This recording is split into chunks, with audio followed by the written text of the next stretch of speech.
Excise శాఖ సిబ్బందికి ఆత్మరక్షణ కోసం ఆయుధాలు ఇచ్చే అంశాన్ని పరిశీలిస్తున్నట్లు ఎక్సైజ్ శాఖ మంత్రి జూపల్లి కృష్ణారావు తెలిపారు. నిజామాబాద్ జిల్లాలో గంజాయి అక్రమ రవాణాదారుల దాడిలో గాయపడిన కానిస్టేబుల్ సౌమ్యను పరామర్శించారు.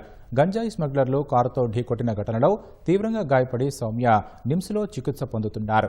ఆమె ఆరోగ్య పరిస్థితి ఆందోళనకరంగా ఉండడంతో ఆసుపత్రికి వెళ్లిన మంత్రి సౌమ్యకు అందుతున్న వైద్య సేవలపై నిమ్స్ డైరెక్టర్ను అడిగి తెలుసుకున్నారు. సౌమ్య కుటుంబానికి అన్ని విధాలా ప్రభుత్వం అండగా ఉంటుందని జూపల్లి హామీ ఇచ్చారు.